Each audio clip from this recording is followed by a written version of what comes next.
Alright, hello everybody. I'm making this video and apologize for my seemingly sporadic behavior here, but basically I have to also do this not only with one hand because I'm holding my phone to record this, but also I have to be tethered because apparently my phone doesn't like the battery just can't make it, I guess, and so that's how that works. Anyway, what we're looking at here is 3 fire logs that I made with my little system, and one thing that you can see, this one's already falling apart, partly because I dropped it on the way out, and partly because it was one of my first ones, and it seemed like I used more pine needles than I probably should have, and not enough paper. And you know, I thought about if I cut all these pine needles down, if I just took some scissors before I put them in there and cut them down to small little pieces, it probably would be better and mix a little better. This is another version where I did use the same mixture, but I included more paper. So I added more paper, got a little better product. It's a little more durable, and it seems to be lasting a little better. This one it's like cement here, man. It's pretty hard to touch, you know, it is still a little wet. These all need more drying time.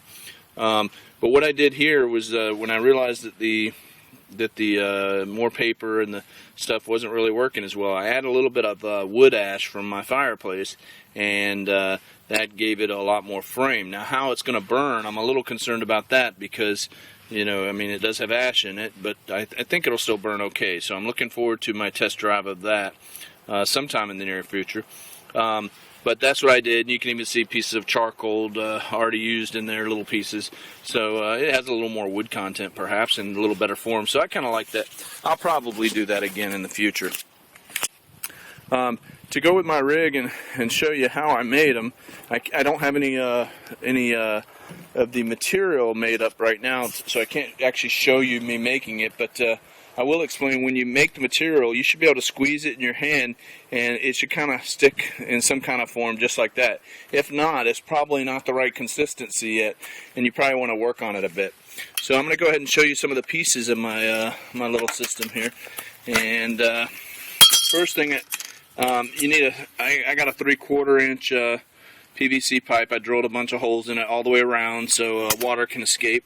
And then I have this little guy that is meant, one, to let the water drain out the bottom, and also to hold up the PVC 3/4 inch. It doesn't do a very good job of holding it up. A lot of people, of course now it's gonna, a lot of people use a wooden piece for this bottom base, and also for the other pieces I'm going to show you. But I didn't have any way to make a wooden circle that's going to fit that. Maybe I will sometime, or I'll play around with it more. So how did I get the bottom base? Well, I took this thing from Dollar Tree here. It's a little strainer thing, and I basically cut it down. You can see it's a lot smaller than what it was, but it seems to work out pretty good for me. And so I put a hole in it, and then what you need next is you need, this is a 4-inch piece of PVC drain pipe. I started one with some holes in it, thinking that I would let the water come out on the sides also, but for some reason or another it seemed like it just stuck inside the pipe a little better. It didn't really drain any better, so I kind of went with the old faithful, what everybody else seems to be using, which is just a 4-inch piece of PVC. Now inside here, what you need is you need something to go down and press the stuff together, okay? Once again, a lot of people use wood with a hole cut out in the middle, and it has to be the right diameter to fit in. What I've been using is I got this also from a dollar store, and basically it's a sink stopper, and I just peeled out the middle part of the stopper, which was just a little plastic piece. And once I got my mash or my mush or whatever you want to call it in there, I just drop that down on top, okay? And what that does, it gives me a lid so that I can press on it. Now, what do I press on it? Well, I have several different sizes. This is 2-inch PVC, and basically, I'll put it in there, and with this, I can press down. First thing I'll do is put the mush in, put that stainless steel thing on there so that I have something to press on, and then I'll press as much of this out as I can right from the start, okay? So you do that by hand. Now, that's the easy part, okay? The next part is to build this guy here, or some semblance of this, and I've seen a lot of people do these a little different on the internet, but basically you need a top piece, you need a bottom piece, And you're going to need a jack of some sort, because when you put this up there and you've got enough of this in there, this will probably be sticking out about that far. So let me see, if I take this and this, and I can show you about, it has to be a good enough size to where now I got to fit a hydraulic jack underneath there. So that's what I'm using, is just a 2-ton hydraulic jack, and that works pretty good.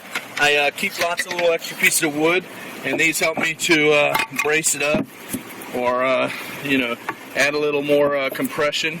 I can do that because, of course, having the extra wood, even a different size PVC from the other one that I was using, the 2-inch one. And basically all you do is jack it up. You jack that hydraulic jack until it presses up and compresses it into something that's pretty much immovable. I got this piece, I didn't make it, I got it from a guy who was giving away pallets, and it just seemed like it would be perfect for the thing. In fact, it'd be a little better if I fill in that hole with maybe cut this down and fill it in so it's a little more flush.